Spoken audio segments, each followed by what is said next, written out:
Seguimos esta noche tu historia, nuestra historia, estamos hablando de salud, estamos hablando de salud pública y sobre todo el tema de cómo hacer cuando uno se enfrenta a una situación de estas complejas, donde hace falta recursos que muchas veces no hay o uno no encuentra a veces la atención necesaria. Este es el caso de Yanin, por ejemplo, que con su pequeña hija tuvo que buscar afuera lo que en nuestro país no encontraba.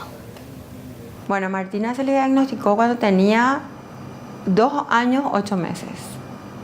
Empezó ya a tener problemas de salud, ¿verdad? Cuando le festejamos los 3 años, ella estaba mega mal. Habíamos consultado con 3 médicos. Ninguno nunca pidió análisis de sangre. Y me decían, no, es un resfrío, tiene que pasar. Cuando llegó un fin de semana, dije, no, basta, esto no puede ser. Tiene fiebre que no le baja.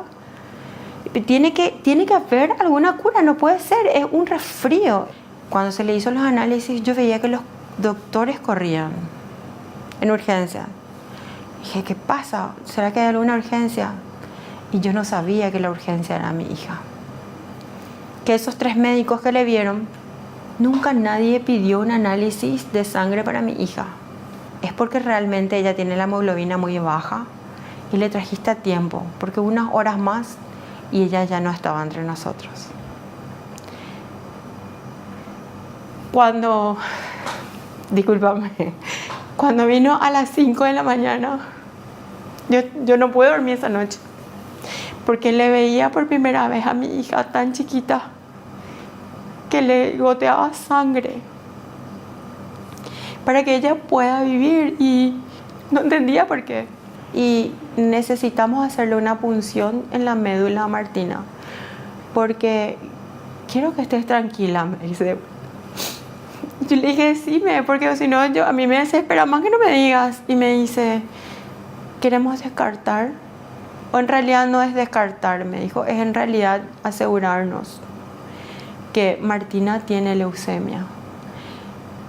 Y no me voy a olvidar nunca. Grité como esas locas y me caí al pasillo de ese hospital. Yo le dije, Tommy, vamos al clínica porque yo no puedo ir. Y bueno, tenés que pedir una ambulancia. Tommy, yo no sé cuánto me va a salir esto que estuvimos acá y haciéndole que el goteo de sangre y todo lo demás. Fueron 24 horas de goteo de sangre, ¿verdad? Se tenía que cumplir a las 11 de la noche. Y me dice, no, y si no podés, yo creo y siempre fui convencido de que es más seguro siempre y cuando vos compras un Lisoform o que se vaya algún familiar y llenen de Lisoform tu auto y trasládale vos en tu auto, me dice. En el clínicas, y te digo con propiedad porque tuve que ser yo la que consiguió agua, porque no tenían agua para que tomen los pacientes ni para que tomen los padres. ¿Y sabes qué excusa me pusieron? Que se termina el agua porque los papás toman tereré. Yo digo, los papás ya están pasando por una etapa difícil, con un hijo que está entre la vida y la muerte. ¿Por qué no van a tener derecho de tomar un simple tereré? En un día y medio a mí se me fueron 18 millones y pico de guaraníes en ese hospital privado. Se me fueron todos mis ahorros que yo estaba juntando a poco. Gracias a Dios tuve eso para por lo menos ese primer día. Pero después nos quedamos sin plata. Y yo sin poder trabajar y mis 3 hijos dependiendo de mí. ¿Y cómo hace una persona después? Porque después, cuando estuvimos en el Acostañú y le tenían que colocar el catéter subcutáneo, ¿verdad? Me pidieron hasta el bisturí. Que me vaya a comprar en la farmacia enfrente.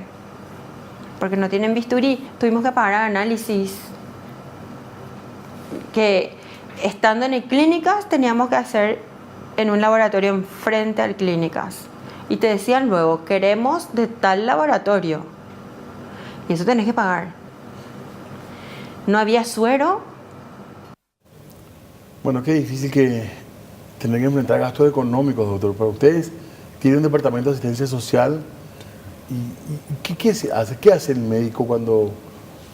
Porque me imagino que tiene que haber un límite también, ¿verdad? Yo sé que hay muchos médicos que incluso ponen y han puesto de sus bolsillos, ¿verdad? Se hace. Porque me imagino que no sé, es difícil la salud porque es cara la salud. Es muy cara la salud, sobre todo cuando no existe apoyo. Sobre todo cuando no existe apoyo. El caso de Janine es un caso y nosotros estamos viendo miles todos los días. A veces absorber toda esa impotencia es difícil y cuesta mucho poder enfrentarse a eso. Cuando te dicen no hay esto, no hay aquello, y uno está viendo y está buscando dónde conseguir, ¿verdad? Yo recuerdo la internación de la hija de Janine, la conozco a ella personalmente y realmente conseguimos con asistencia del Ministerio de Salud también que trabajamos en conjunto y nos apoyan, conseguimos los insumos, los medicamentos que necesitaban, pero el gasto nunca es cero. El gasto nunca es cero y de algún lugar hay que quitar, ¿verdad? Porque la salud no puede esperar. La salud necesita, a veces hay cuestiones que pueden dejarse de lado, ¿verdad? Pero hay cuestiones que no, ¿verdad? A veces no hay una determinación, se descompuso un equipo, hay que ir al laboratorio, no hay una hoja de bisturí, como dice, hay que comprar la hoja de bisturí, ¿verdad? Son cuestiones que realmente tenemos que vivir en el día a día y tienen mucho que ver con una historia que traemos ya de problemas y de falta de inversión real dentro de lo que son los sistemas de salud. Hoy en día el ministro de Salud, que tiene muy buenas intenciones, no puede solucionar en un día o en un mes o en 5 años los problemas que venimos acarreando hace muchísimo. Aquí existen 3 actores en lo que es salud: el gobierno, los prestadores de salud y la sociedad. Y cada uno tiene su función primordial y que debe cumplir. El gobierno tiene que encargarse de mejorar la inversión en lo que es salud. Hoy día la inversión no pasa del 5% del PIB. Estamos muy por debajo de lo ideal. Estamos penúltimos en América y es una situación que realmente se podría mejorar, ¿verdad? Yo sé que hoy día se están buscando las herramientas, se quiere mejorar eso. A la salud, y que es también una tarea del gobierno, le tiene que acompañar la mejoría en la educación. Es importantísima la educación y la educación desde abajo para mejorar los conceptos, para mejorar cómo una persona vive. Sabemos que el estilo de vida influye en un 70-80% en lo que es la expectativa de vida. O sea que si tenemos buenos conceptos de higiénico-dietéticos en la vida, tenemos mayores probabilidades de ser personas sanas. Los prestadores de salud tienen la tarea de capacitarse, tienen la tarea de prestar servicios como corresponde y de garantizar que el paciente reciba la terapéutica, ¿verdad?, con las herramientas que va acompañada de la mayor inversión dentro de lo que es salud. Nosotros necesitamos herramientas. Los médicos no pueden con su voluntad nada más solucionar los problemas que existen dentro de nuestro sistema de salud. Te interrumpo un ratito, doctor. En tu caso, estábamos comentando, no tenías ningún tipo de cobertura de salud, ni PS, ni ningún seguro privado, Carolina. No. O sea, era todo pagar con lo que había de plata en la casa. Con lo que había y con lo que se juntaba de las actividades, entre pollada, hamburgueseada, pancheada y todo. Y con eso llegamos a cubrir, y después de la cirugía, otro calvario. La recuperación. La recuperación. Y ahí lo que se tramitó, pero todo un protocolo para los trámites también de la acción social, como te dije al principio, para llegar a la DIVEM.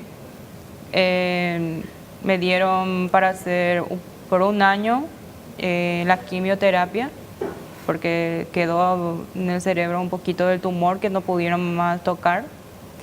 Mi tumor fue de 2º grado y me aclararon bien los cirujanos, los neurocirujanos, que esa parte no se podía tocar más y con tratamiento iba a minimizar. ¿Y hoy cómo estás? Gracias a Dios estoy bien. Estoy con los tratamientos. Al principio me hice la radioterapia, que duró 30 sesiones, y luego la quimioterapia, pero no hice la quimioterapia por falta de insumo, y que la Diven tampoco tenía, y nosotros menos, porque casi 30 millones nos iba a alcanzar. Hasta vi opciones para irme también en Argentina, y la situación de Argentina era peor que de acá, porque me dijeron bien, yo tenía gente y se fueron bien sinceros conmigo. Si venía acá es como está en Paraguay, me dijo. Carolina, ¿vos tenés algún cálculo o con tu marido de cuánta plata te costó a vos todo este proceso de salud? Y hasta ahora, más de 30 millones, porque mi medicamento anticonvulsivo es cada 10 días y 215.000 sale. Y no sé, y después tomo otro calmante para poder dormir. Y sí, muy caro es la salud. ¿Tenés 2 hijos? Tengo 2 hijos. ¿De qué edad son ellos? 7 y 11. Y con eso y todo yo me tuve que ver, porque me dijeron su profesora que tengo que llevarle a la parte de psicología, porque ellos que vieron todo lo que pasó. Claro. Y cada vez que me voy al hospital me preguntan si voy a volver. Porque una vez me fui en el hospital de clínica y me tuve que quedar internada otra vez. Y es difícil pasar esa etapa. Gracias a Dios superamos, y con la ayuda de los docentes también que me ayudaron. No me quejo de la docencia de mis hijos, que pudieron comprender ese año, y ahora me dicen que está todo bien, o sea, estable. Te agradezco, Carolina. Vamos a hacer una pequeña pausa de vuelta y al volver seguimos hablando de estos temas y preguntamos un poco más sobre las vivencias personales y también sobre cómo está el hospital de clínica y qué se le recomienda a la gente ante una situación de salud delicada.